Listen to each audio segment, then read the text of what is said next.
नमस्कार, सतर्क महाराष्ट्रामध्ये आपले स्वागत. मी रेखा बेगडे. मंत्रालयात तुम्ही गेले ना, ते काय त्यांनी नवीन लावले माहितीये का, की हे सत्तेचं विकेंद्रीकरण झाल्यामुळे सगळं झालं. त्याच्यामुळे आता तिथेही अशा पद्धतीचं एक वातावरण निर्मिती आहे की लोकांचे अधिकार संपुष्टात ठेवायचे आणि पुन्हा एकदा ऑफिसरशाही म्हणजे फक्त अधिकारी यांची प्रशासकीय यंत्रणा असली पाहिजे. लोकांचं त्याच्यामध्ये काही हात नाही असला पाहिजे.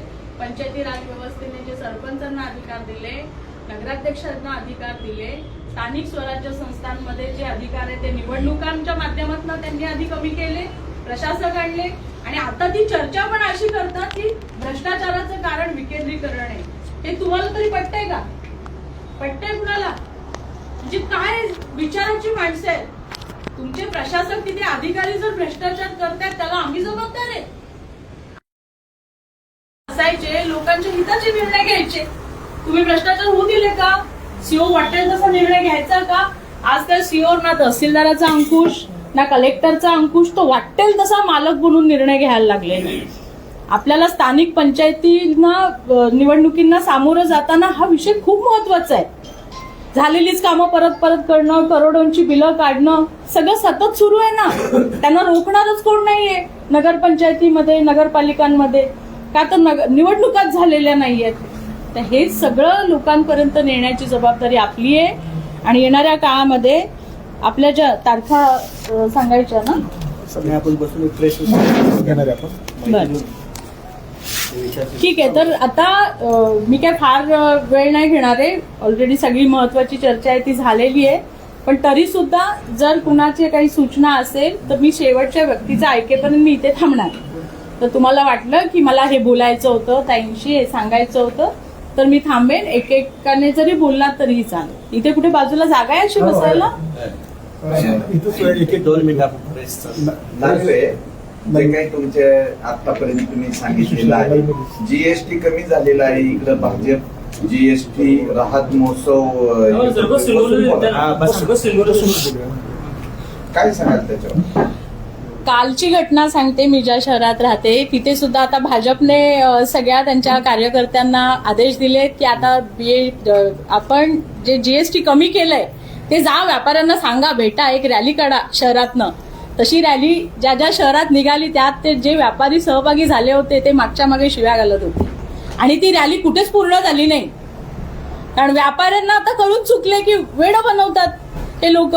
अक्षरशः रॅल्या अर्धवट राहिलेल्या आहेत. त्यांनी जो रूट कंप्लीट करायचा ठरवलेला तो त्यांना अर्धवट करायला लागला. कारण व्यापाऱ्यांना सुद्धा प्रचंड राग आहे या गोष्टीचा.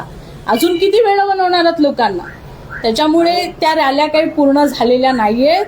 ते वाटेल तसे निर्णय घेतात. हे लोकांना कळून चुकलेलं आहे. राहत रॅली नाही, लोकांना कळून चुकले ही काही राहत वगैरे नाहीये. व्यापाऱ्यांनी सुद्धा त्या रॅलींकडे पाठ फिरवली. ही वस्तुस्थिती आहे.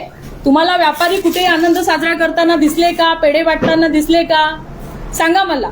असतील तर दाखवा मीडियाने. त्यांना कळून चुकले की हे लोक असेच आपल्याला चॉकलेट देत राहणार. आता यांच्या मागे जायचं नाही. आणि ज्यांना जबरदस्ती त्या रॅलीमध्ये नेलं तेही व्यापारी ती रॅली अर्धी सोडून गेले. कारण त्यांना दुसरे व्यापारी म्हणून आता काय वेळ लागलाय का? ही वस्तुस्थिती आहे. आमच्याकडे, मी सुद्धा रायगड जिल्ह्यातनं पेणमधून येते, पेणमध्ये तेच झालं की व्यापारी मागच्या मागे निघून गेले त्या रॅलीतनं. ही वस्तुस्थिती आहे. ह्याच्यामध्ये कुठलंही असत्य नाहीये. तुम्ही माहिती घ्या. बीजेपीच्या सगळ्या पदाधिकाऱ्यांना टेन्शन आलेलं की जायचं कसं ही रॅली घेऊन आणि कुठल्या तोंडाने सांगायचं की राहत रॅली आहे वगैरे. कसं लोकांना तोंड देणार? पण पक्षाचा आदेश म्हणून फक्त हे दाखवण्यासाठीच्या झालेल्या रॅल्या आहेत त्याही अर्धवट आहेत. ही वस्तुस्थिती आहे. आगामी काळात येणाऱ्या ज्या स्थानिक स्वराज्य संस्था आहेत या संस्थेकडे मावळची भूमिका काय असणार आहे काँग्रेस पक्षाची? जसं की प्रदेश पातळीवरती ठरलेलं आहे, हे सगळे जे निर्णय आहेत स्थानिक परिस्थिती बघून स्थानिक आमच्या महत्वाच्या कार्यकर्त्यांनी हे निर्णय घ्यायचे आहेत की तिथे काय आघाडी करायची आहे, करायची नाहीये, की स्वबळावर लढायचंय. हे प्रदेश अध्यक्षांनी जे निर्णय घेण्याची जी हे दिलेली आहे, अधिकार दिलेले आहेत स्थानिक पातळीवरती त्या त्या पदाधिकाऱ्यांना दिलेले आहेत. वोट चोरीचा राहुल गांधींचा जो मुद्दा आहे तो सर्वसामान्य मतदारांपर्यंत पोहोचतोय, परंतु भाजपचे काही पदाधिकारी असा दावा करतायत की सामान्य जनता अजूनही आमच्या सोबत आहे. आणि जनतेला राहुल गांधींचं म्हणणं पटत नाही असं म्हणणारा एक वर्ग भाजपचा आहे आणि तसा प्रचार भाजपकडून करण्यात येतोय. याबद्दल तुम्ही काय सांगाल? वोट चोरीच्या संदर्भात राहुलजींनी जे काय ते आरोप नाहीयेत, तर ते पुराव्यानिशी लोकांना सत्य लोकांसमोर मांडलेलं आहे आणि खऱ्या अर्थाने लोकांना कळून चुकले की आपली फसवणूक झालेली आहे, आपलं मत चोरीला गेलेलं आहे. करप्शन करणारं सरकार बघितलं, अधिकार चोरणारं सरकार बघितलं, पण मतदान चोरणारं सरकार, मतदारांमध्ये हेराफेरी करणारं सरकार, आज लोक मतदान करायला घाबरतायत. ही किती शोकांतिका आहे लोकशाहीची. आणि ही वस्तुस्थिती आहे. भाजपला ती दिसत नसेल, कारण ते आजही त्या आत्मविश्वासामध्ये आहेत की आम्ही यापुढे पण असंच करणार, अशाच निवडणुका जिंकणार. पण वस्तुस्थिती ही आहे की प्रशासकीय अधिकारी जे आहेत वेगवेगळ्या डिपार्टमेंटचे, त्यांना सुद्धा कळून चुकलंय की आता अशा लोकांना आपल्याला सहकार्य करून चालणार नाही. राहुलजींना जी मदत केली काही अधिकाऱ्यांनी, ते चांगले अधिकारी आहेत, संविधानाला मानणारे अधिकारी आहेत, संविधानासाठी काम करणारे अधिकारी आहेत. त्याच्यामुळे खऱ्या अर्थाने आता अधिकाऱ्यांना कळून चुकलेलं आहे की आता याच्या पुढे हे सगळं चालणार नाही. तुमचं नाव सांगा. माझं नाव नंदा म्हात्रे.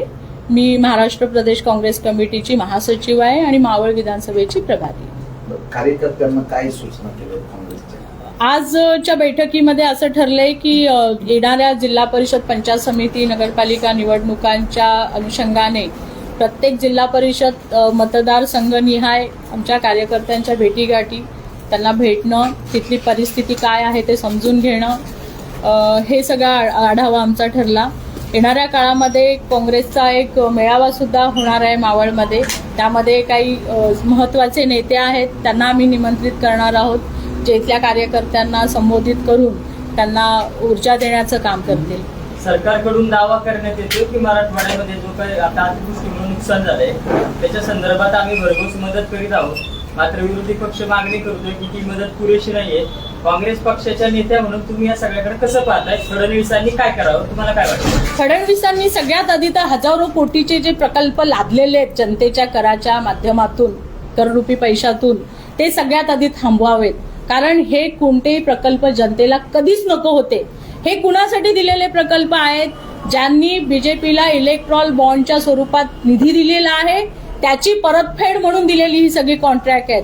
आज शेतकऱ्याला या पैशाची गरज आहे आणि हे प्रकल्प असे प्रलंबित असणारे प्रकल्प आहेत. काही प्रकल्पांना मंजुऱ्या सुद्धा नाहीयेत, घाईघाईने वर्क ऑर्डर काढलेले आहेत, डॉक्युमेंटेशन फिक्स केलेलं नाहीये. तर हे फक्त आम्हाला फंड दिला त्याच्या बदल्यात आम्ही तुम्हाला कॉन्ट्रॅक्ट देतो म्हणून दिलेली जी कामं आहेत ती सगळ्यात पहिले थांबवावी. तो पैसा शेतकऱ्याला मदत म्हणून वळवावा, कारण खऱ्या अर्थाने ह्या कामांची गरज नाहीये, हे मला सरकारला सांगायचंय. सध्या शेतीमालाला भाव नाही, शेतकरी आर्थिक विवंचनेत आहे. त्यातच पुरामध्ये अडकलेल्या शेतकरीला एकरी त्यांनी 3,500 रुपये काहीतरी मदत जाहीर केलेली आहे. त्यामध्ये त्याचं कसं भागत, त्याच्यापाशी जे काही होतं नव्हतं ते सर्व आसमानी संकटांनी काढून घेतलेले. तुमच्या काँग्रेसचे नांदेडचे खासदार आहेत चव्हाण म्हणून, ते पण म्हणतायत की शासनाकडून पुरेशी मदत होत नाही, कारण यापूर्वी 17,000 ते 18,000 रुपये अशी मदत ठरली होती. मात्र सरकार आता ती 7,000 रुपयांनी देते. आणि ओमराजे निंबाळकरांनी सुद्धा त्या प्रकारचा आरोप केलाय. म्हणजे दोन्ही खासदार जे आहेत ते तुमच्या आघाडीचे आहेत. तर काँग्रेसच्या नेत्या म्हणून तुम्ही या सगळ्याकडे कसं पाहताय? शासनाने मदतीसाठी शेतकऱ्यांकरता काय करावं? मी सांगितलं ना की हे जे विनाकारण लादलेले हजारो कोटीचे प्रकल्प आहेत, हेरिंग रोड असतील, मेट्रोचे प्रकल्प असतील, जलबोगदे असतील, पाण्याच्या योजना असतील, हे विनाकारण करण्यात केलेली कामं आहेत ही. आणि ह्याचे बजेट बघितलं तुम्ही, त्याला खरंच तेवढा खर्च होतोय का? त्याचं इस्टिमेट जे आहे, त्याचं जे व्हॅल्युएशन जे त्यांनी केलेलं आहे हजारो कोटीचं, खरंच तेवढा खर्च होणार आहे का? की हा जास्तीचा पैसा त्याच्यामध्ये दाखवण्यात आलेला आहे. हा पैसा नको त्या वळणावर जातोय. आणि आपण बघितलं नीट, जर त्याच्या खोलात गेलात, आज आमच्या इथे रायगड जिल्ह्यामध्ये मेघा इंजिनिअरिंग म्हणून एक कॉन्ट्रॅक्टर आहे, त्याला 1,042 कोटीचं जलबोगद्याचं काम दिलेलं आहे सिडकोच्या माध्यमातून नवी मुंबईला पाणी देण्याचं. पण प्रत्यक्षामध्ये सिडकोची तिथे ऑलरेडी एक पाईपलाईन आहे ज्याच्यातनं 190 MLD पाणी जातं आणि 90 MLD साठी, वाढीव 90 MLD साठी हा 1,042 कोटीचा जलबोगदा होतोय. आता हे मेघा इंजिनिअरिंग कोण आहे? मेघा इंजिनिअरिंग हे आहे ज्यांनी भाजपला इलेक्ट्रॉल बॉन्डच्या स्वरूपात 664 कोटीचा फंड दिलेला आहे. मग आम्ही जो आरोप करतोय की अशा पद्धतीने ज्यांनी तुम्हाला निवडणूक फंड दिले त्यांना तुम्ही हे जास्तीचे कॉन्ट्रॅक्ट देताय. बरं, त्या जलबोगद्याला ना जलसंपदा विभागाची परवानगी आहे. अक्षरशः जलसंपदा विभाग सांगते की त्या जलबोगद्यामध्ये त्या हेटवणे धरणाला धोका आहे, तरी सुद्धा ते काम केलं जातंय. याचाच अर्थ असा आहे की ही बीजेपी परतफेड करते त्या ठेकेदारांना ज्यांनी निवडणुकीला पैसा पुरवलाय. हा खूप गंभीर विषय आहे. नवी मुंबईच्या विमानतळाला शेतकऱ्यांचे नेते दिबा पाटलांचं नाव आहे. अशा प्रकारची मागणी सगळ्या जनतेकडून होत आहे नवी मुंबईच्या परिसरात. मात्र प्रत्यक्षामध्ये सरकार त्याकडे दुर्लक्ष करते. सरकार हे कशामुळे करत असावं, किंवा आगरी बांधव किंवा एकूणच मुंबईतील जे सर्वसामान्य जनता रस्त्यावर उतरतीये त्यांचा आक्रोश सरकारला समजत नाही का? तुम्हाला काय वाटतं काँग्रेसच्या नेत्या म्हणून? दिबा पाटील साहेब यांचं खरंच नाव आहे ते त्यांचं अस्तित्व हे कुठल्या विमानतळाला नाव दिल्यानं वाढणार आहे असं अजिबात नाहीये. पण सरकारनेच निवडणुकीच्या दरम्यान ते आश्वासन दिलेलं आहे तिथल्या स्थानिकांना, जी संघर्ष समिती आहे त्यांना, की आम्ही हे नाव देणार. ते शब्द पाळत नाहीयेत. हा आमच्या कोळी आणि आगरी समाजामध्ये अत्यंत मोठा आक्रोश आहे आणि येणाऱ्या निवडणुकीमध्ये त्याचं उत्तर आम्ही मतपेटीतून देणार आहोत. फडणवीस शब्दच पाळत नाही असं तुम्हाला डायरेक्ट म्हणायचं का? डायरेक्ट आरोप करताय? नक्कीच. आम्ही तर उलट परमेश्वराचे आभार मानतो की कोरोना काळामध्ये फडणवीस मुख्यमंत्री नव्हते, हे खूप चांगलं झालं. नाहीतर काय अवस्था झाली असती आपल्या महाराष्ट्राची. कोणते मुद्दे घेऊन जनतेसमोर तुम्ही येणार आहात आता परत? वोट चोरीचा मुद्दा आहे, महागाईचा मुद्दा आहे, बेरोजगारीचा मुद्दा आहे, महिला सुरक्षेचा मुद्दा आहे. हे विनाकारण जे ठेके दिलेले आहेत तोही एक मुद्दा आहे, कारण हा जनतेचा पैसा आहे जो योग्य ठिकाणी वापरला जात नाहीये. त्याचसोबत स्थानिक स्वराज्य संस्थांचे जे अधिकार कमी करण्याचं सातत्याने सुरू आहे काम. जनसुरक्षा विधेयक सारखे कायदे आणलं जाते ज्यातून सामाजिक संघटनांचा, कार्यकर्त्यांचा आवाज दाबण्याचा प्रयत्न होतोय.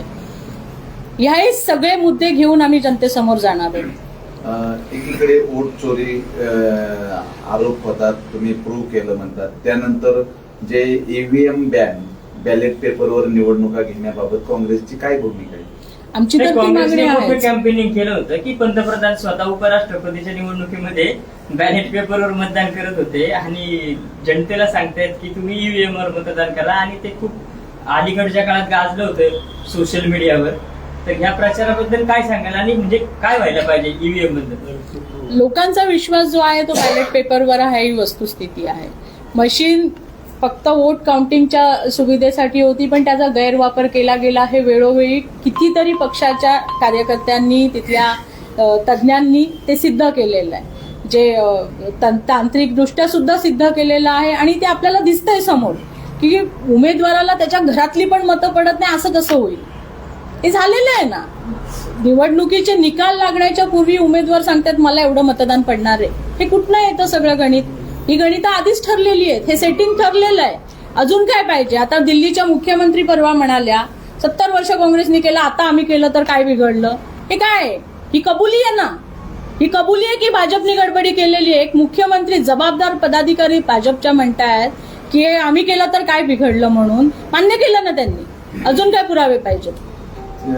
4-5 वर्ष होऊन जातात, स्थानिक स्वराज्य संस्थेच्या निवडणुका घेतल्या जात नाही. प्रशासक मनमानीप्रमाणे कामकाज करतात. लोकप्रतिनिधी नसल्यामुळे जनतेचे प्रश्न मांडले जात नाही. काँग्रेस पक्ष याच्याकडे कसं पाहतो? आणि संविधानामध्ये निवडणुका घेतल्या पाहिजे, पण ह्या निवडणुका लांबवल्या जात आहेत आणि नागरिकांचे प्रश्न हे अंधांतरी राहत आहेत. याच्यावर काय सांगाल? बघा, ह्यापूर्वी सुद्धा निवडणुकीचा जो काळ असतो, बऱ्याचदा आपल्या काँग्रेसच्या काळात पण हे झालेलं आहे की निवडणुका लेट झाल्यामुळे तिथला कारभार कसा चालवला पाहिजे ह्याच्यावर एक काँग्रेसची पॉलिसी होती. तिथल्या प्रशासकांसोबत, प्रशासक सीओ नसायचे तेव्हा, तहसीलदार प्रशासक असायचे. मुख्याधिकारी जे आमचे जुने नगरसेवक, नगराध्यक्ष वगैरे आहेत हे सांगू शकतील इथे की मुख्याधिकारी एकटे निर्णय घेऊ शकत नव्हते. तहसीलदार त्यांच्या शेजारी बसून ते निर्णय व्हायचे. आज तहसीलदार असतील, प्रांताधिकारी असतील, यांचा कोणताही अंकुश नगरपालिकेच्या सीओवर राहिला नाहीये आणि मोकाटपणे त्यांना इतका काळ मिळालाय. आमच्या काळामध्ये तर 2-3 महिन्यासाठी प्रशासक असायचा. आज 7-7, 8-8 वर्ष प्रशासक आहेत. म्हणजे या 7-7, 8-8 वर्षामध्ये हे मालक बनून तिथे काम करतायत, निर्णय घेत आहेत. आणि त्याच्यावर अंकुश ठेवायला ना तहसीलदारांना काही अधिकार आहेत, ना प्रांताधिकाऱ्यांना काही अधिकार आहेत.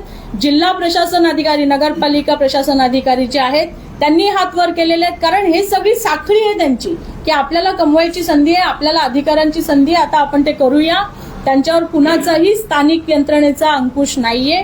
त्यांना एक प्रकारची मालकी दिलेली आहे आणि ही लोकशाहीला घातक आहे. कारण जे विरोधक सुद्धा आहेत तेही शांत आहेत. कितीतरी करप्शन होत आहे, माहिती अधिकारामध्ये माहिती दिली जात नाहीये, कितीतरी सुनावण्या मंत्रालयामध्ये नगर विकास खात्यामध्ये पेंडिंग आहेत. ही मी वस्तुस्थिती सांगते आपल्याला. आज नगर विकास, मी परवाच एक माझी सुनावणी झाली, तेच होतं की माहिती देत नाहीये. तर म्हणजे का देत नाहीये? 54 कोटीचा निधी आहे, झालेले रस्ते पुन्हा केले जात आहेत. 6 महिन्यापूर्वी डांबरीकरण असलेले रस्ते खोदून त्याला कॉन्क्रिटीकरण केलं जातं. 500 मीटर रस्त्याला 5 कोटी रुपयाचा निधी, 20 वर्षाचा लायबिलिटी पिरियड. आम्ही विचारलं की हे रस्ते नवीन करायचे रस्ते होते, तुम्ही जुने रस्ते का खोदले? तर म्हणले रस्ते शिल्लक राहिले नाही म्हणून आम्ही खोदले. ही काय परिस्थिती आहे? तर ह्याच्यावर कुणाचाही अंकुश नाहीये. स्वतः नगर विकास खात्याचे सचिव ह्याच्यावर म्हणजे शॉक झाले की ही परिस्थिती ग्राउंडवर आहे. ही कोणामुळे आहे? तर ही या युती सरकारमुळे, महायुती सरकारमुळे आहे, की ज्यांनी या निवडणुका डिले केल्या आणि मोकळं रान सोडलेलं या प्रशासकांना. महाराष्ट्र प्रदेश काँग्रेस कमिटीच्या सूचनेनुसार आणि जिल्ह्याच्या काँग्रेस कमिटीच्या सूचनेनुसार आज या ठिकाणी महाराष्ट्र प्रदेश काँग्रेस कमिटीच्या सरचिटणीस व मावळ तालुका काँग्रेसच्या प्रभारी नंदाताई म्हात्रे यांची आगामी येणाऱ्या निवडणुकांसाठी जिल्हा परिषद, पंचायत समिती, नगरपंचायत, नगर परिषद याच्यासाठी त्यांची नेमणूक केलेली आहे. आणि त्यांच्या मार्गदर्शनाखाली आम्ही आता तालुक्याच्या मध्ये येणाऱ्या इलेक्शनचा आढावा कशा पद्धतीने चालणार, कोर कमिटी कशी आणि प्रत्येक बूथ वाईज पोहोचायचं याबाबत आमचे सध्या चर्चासत्र चालू आहे. काय मावळ तालुक्यामध्ये ज्या पंचायत समिती, जिल्हा परिषद आणि नगर परिषद, नगरपंचायत आहे त्याबद्दल काय रचना केलेली आहे? रचना आता आम्ही प्रथमतः सोबळाचे आमचे कोण कोण इच्छुक आहेत त्या पद्धतीची आमची तयारी आहे. आता त्याच्यानंतर आरक्षण कुठलं पडते, कसं होते, त्या अगोदर आम्ही आमची पक्ष बांधणी आणि पक्षाची संघटना कशा प्रकारे मजबूत होईल या पद्धतीने आम्ही आज ग्रामीणचा आढावा घेतला. आमच्यामध्ये लोणावळा शहरचे पण शहराध्यक्ष आणि त्यांचे प्रमुख आहेत, देवरूड कॅन्टोन्मेंट बोर्डाचे पण आहेत आणि टोटली तालुक्याची एकत्रित संघटित आम्ही या ठिकाणी मिटिंग घेऊन पुढची तयारी संदर्भात आम्ही चर्चा केली. आज काय सांगायचे विषय तुम्हाला? आज जर महायुतीच्या सरकारबद्दल बोलायचं झालं तर हे दिशाहीन सरकार आहे.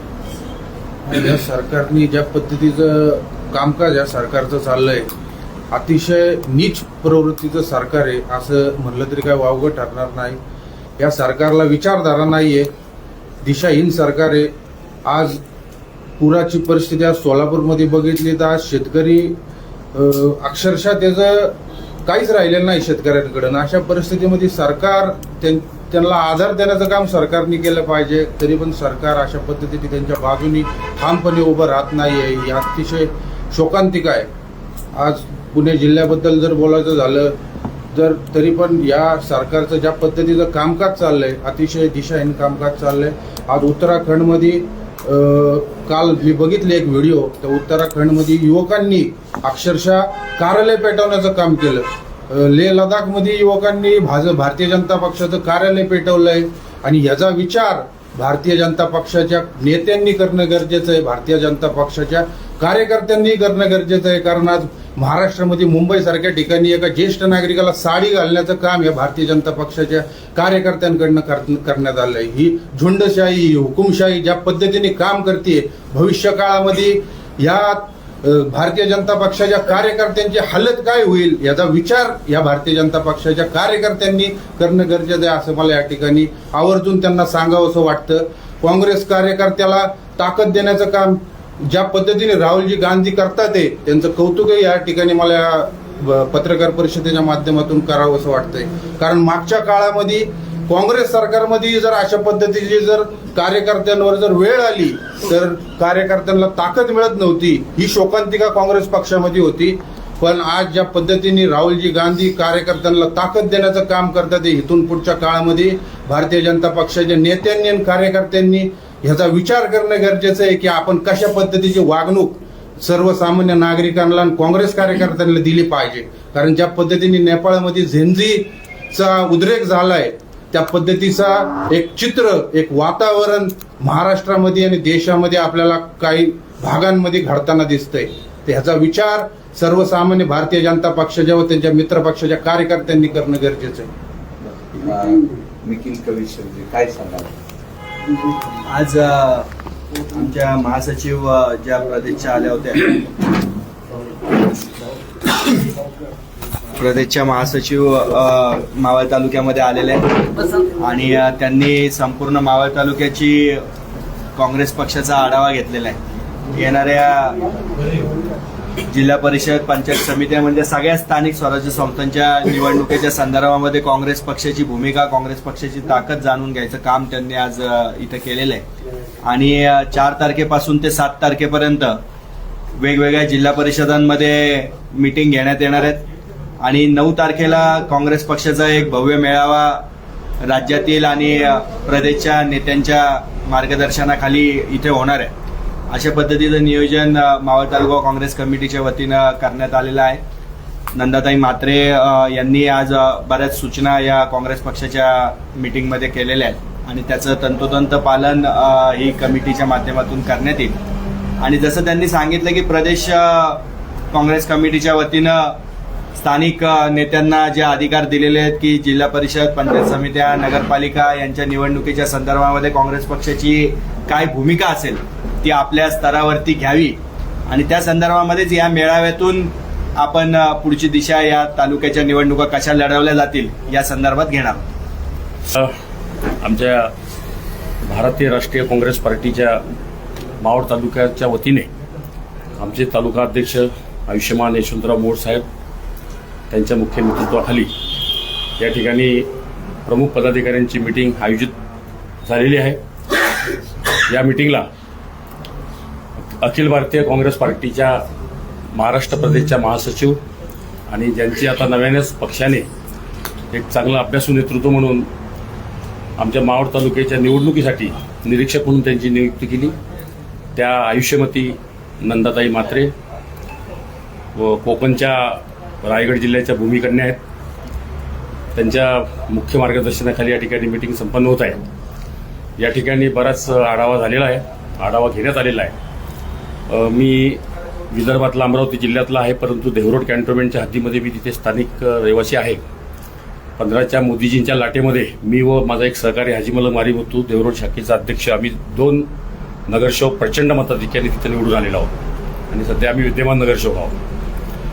त्या देवरोडमध्ये स्लम एरिया आहे, तिथे त्या ठिकाणी कॅन्टोन्मेंट बोर्ड असल्यामुळं आमच्यावर मिलिटरीचा मोठा जाच आहे आणि आम्हाला वेटसुद्धा बदलता येत नाही. तिथं रेड झोन आहे. ऐतिहासिक धम्मभूमी बुद्धविहार आहे, त्या ठिकाणची बुद्धविहाराची परिस्थिती अशी आहे की ती एमओडीमध्ये ती फाईल दिल्लीला मंजुरीसाठी आहे. रेड झोन, बुद्धविहाराची फाईल, त्यानंतर आमच्याकडे त्या ठिकाणी जे शिव आहेत पुष्पांजली रावत, त्या मनमाडेल कारभार करून त्या ठिकाणच्या झोपडपट्ट्यावर त्यांचं जास्त लक्ष आहे पाडण्यासाठी. असे मोठे मोठे गंभीर प्रश्न प्रलंबित आहेत. आता मध्यंतरी लाडकी बहीण ज्या उद्देशाने हे सरकार आलं ते सगळी फसवणूक केलेली आहे त्यांनी. लाडक्या बहिणीमुळे आपले संजय गांधी निराधार योजनेचे पैसे पेंडिंग आहेत त्या लोकांचे, गोरगरिबांचे. असं कोणतंच प्रयोजन ह्या सरकारने व्यवस्थित केलेलं नाही. आता योग आलेला आहे. ग्रामपंचायत, पंचायत समिती, जिल्हा परिषद, नगरपंचायत, नगर परिषद, नगरपालिका आणि महानगरपालिका अशा निवडणुका आता येणार आहेत. तर देवरोड कॅन्टोन्मेंट आमची निवडणूक होण्याच्या आधी आम्ही कॅन्टोन्मेंट बोर्ड बरखास्तची मागणी केलेली आहे, कारण महाराष्ट्रातल्या 7 कॅन्टोन्मेंटपैकी 6 कॅन्टोन्मेंट बरखास्त झालेले आहेत.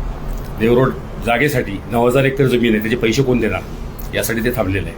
आम्ही अख्खं देवरोड एक झालो, ते आम्हाला कॅन्टोन्मेंट नको आहे. आम्ही नव्यानं नगरपालिकात अवर्गाची 50,000 लोकसंख्येच्या पुढे आमचे मतदार आहेत, म्हणून ते स्थापित करण्याचं आम्ही सर्व पक्षाची एकत्र आहोत. त्यात आमच्या तालुका अध्यक्ष यशवंत मोड साहेबांच्या मुख्य नेतृत्वाखाली जरी ऑल पार्टी जरी एकत्र आली पण नेतृत्व काँग्रेसच करणार आहे. आमच्या तालुका अध्यक्ष आणि देवरोडचे अध्यक्ष हाजी मलक मारिमुत्तू हे 2 बॉस आणि आमच्या नंदाताई म्हात्रेजी आपल्या सर्वांच्या नेतृत्वाखालीच ती मिटिंग 2-3 दिवसात 8 दिवसात या राज्याचे सीएम, दोन्ही डीसीएम आणि आमचे पिंपरीचे आमदार आणि त्यांचं विधानसभेचे उपाध्यक्ष आहेत, ते माझे नातेवाईक पण म्हटलं तरी चालेल, अण्णासाहेब बनसोडे सर, मी बऱ्यापैकी त्यांच्या संपर्कात आहे. मी त्यांना ठासून सांगितलं भाषणामध्ये, मी जरी आपला मित्र असलो, तुम्ही माझे नातेवाईक असले, पण मी काँग्रेस पक्षातून जाणार नाही. ज्या काँग्रेस पक्षामुळे मी नगरसेवक आहे, विदर्भातून इथे येऊन मी नगरसेवक झालो, म्हणून मी काँग्रेस पक्ष, तुम्ही मला लालबत्ती द्या, तिकडे महामंडळ द्या, काही द्या, पण मी हे पक्ष सोडणार नाही. तुमची माझी मैत्री राहू द्या, आमच्यावर तुमचं लक्ष राहू द्या, अशा पद्धतीनं आज मी त्यांना ठासून सांगितलेलं आहे. माझा एक भाऊ तिकडे RPIमध्ये आहे, पिंपरी चिंचवडच्या निवडणुकीसाठी. माझा मुलगा अजितदादा पवार फाउंडेशनचा अध्यक्ष आहे. पण काँग्रेस जेव्हा सामोरं जाईल इलेक्शनला, सरळ आमचा परिवार सगळा एकत्र होणार आहे. काही टेन्शन घ्यायचं काही कारण नाही. भवितव्य मेळावा घ्या. देवरोडमध्ये मॅडमची फार मोठं पॉप्युलेशन आहे, त्या ठिकाणी लक्ष घालणं फार गरजेचं आहे. आम्हाला साधी वीट बदलता येत नाही देवरोडमध्ये, आणि आम्हाला ते कॅन्टोन्मेंट बोर्ड बरखास्तसाठी आमचे चंद्रकांत हांडुरे साहेब आपल्याला ज्ञान असतील, ते अखिल भारतीय काँग्रेस कमिटीचे तिथले ICCचे मेंबर आहेत, महाराष्ट्र प्रदेशचे कार्याध्यक्ष आहेत, चेंबूरचे भूमिपुत्र आहेत, एकत्र 92 सालच्या मुंबईचे महापौर होते, 10 वर्ष आमदार, 5 वर्ष मंत्री. आमच्या भगिनी संगीताताई हंडोरे तिथल्या नगरसेविका आहेत. तर अशा सगळ्या पद्धतीनं आम्ही सर्व एक आहोत. होणाऱ्या निवडणुकीमध्ये पक्ष जो आदेश देईल तो मान्य करूच आम्ही. पण माझी एक सूचना राहील की काँग्रेस पक्ष कुठंच कमी नाही. काँग्रेस पक्षाने स्वबळाचा नारा द्यावा. मी आपल्याला शब्द देतोय, मी आश्वासन देत नाही, आश्वासन घेत नाही. मी विमानानं वरून गेला तर गेला, समुद्रातून गेला तर गेला, रस्त्यावरून जाऊ देत नाही. मला गोपाळराव तंत्रपाडे मोर्चा सम्राट पदवी आहे, म्हणून मी आपल्याला चॅलेंजनी सांगू शकतो, कॉन्फिडन्स नाही, वर कॉन्फिडन्स नाही. देवरोडमध्ये आघाडी करा किंवा करू नका, तुम्हाला 5 सीटा काढून द्यायची जबाबदारी आत्ताच्या कॅन्टोन्मेंटमध्ये माझी राहील. तिथला प्रथम नागरिक उपाध्यक्ष आपला असेल. त्या निवडणुकीमध्ये मी इच्छुक नाही आहे, माझा पोरगाही नाही आहे. पक्ष जो आदेश देईल तो आम्ही मान्य करू. मी आता त्या निवडणुकीच्या भानगडीत पडणार नाही. मी राज्याच्या नेतृत्वामध्ये जाण्याच्या तयारीत आहे. काँग्रेस पक्षातसुद्धा मी राज्याच्या कडे मी सरचिटणीस पण मागितलेलं आहे. मी भीमशक्तीचा संस्थापक सरचिटणीस आहे. हांडोरे साहेबांचा मी उजवात आहे. त्याच्यामुळं मी कदाचित महाराष्ट्र प्रदेशवर त्या काँग्रेसच्या माध्यमातून तुमच्या सगळ्यांच्या आशीर्वादाने, पाठिंब्याने मी जाऊ शकेल काही दिवसात, हे पण सांगतो आपल्याला. तर मी देवरोडचा नारा सोहळाचा या ठिकाणी मी जाहीर करतो. किंबहुना पंचायत समित्या, जिल्हा परिषद इथल्या ज्या ज्या निवडणुका होतील, माझ्या शेजारी बसलेले हे उद्याचे इच्छुक उमेदवार असतील, असं मी त्यांना सांगतो. पैशाची गरज नाही आहे तुम्हाला, आम्ही सगळे तुमच्या पाठीशी आहोत, असं पक्षाने निर्णय घ्यावा. धन्यवाद. जय हिंद, जय भीम. देवरोडला वाल्मिकी समाज असल्यामुळे जय वाल्मिकी, जय महाराष्ट्र. पक्ष संघटन देवरोडमध्ये मजबूत करण्यासाठी काय करणार? देवरोडचं पक्ष संघटन एवढं मजबूत आहे की तुम्हाला अतिशयोक्ती वाटेल. कॅन्टोन्मेंट बरखास्त करून नगरपालिका करण्याचं नेतृत्व माझ्याकडे आहे. ऑल पार्टीचे नेते माझ्यापाशी आलेले आहेत. उद्या ते एकच म्हणतात, गोपाळदादा जे बोलते तो निर्णय मान्य आहे. उद्या तुम्हाला देवरोड आहे ना फक्त काँग्रेसमध्ये करून द्यायचा मी इथं शब्द देतो आपल्याला या ठिकाणी. धन्यवाद. आपल्या परिसरातील ताज्या घडामोडी पाहण्यासाठी सतर्क भारती या चॅनलला लाईक, शेअर आणि सबस्क्राईब करायला विसरू नका. संपूर्ण महाराष्ट्रात प्रतिनिधी नेमणूक चालू आहे. आमच्या चॅनलचे अधिकृत प्रतिनिधी होण्यासाठी दिलेल्या नंबरवर संपर्क करा. धन्यवाद.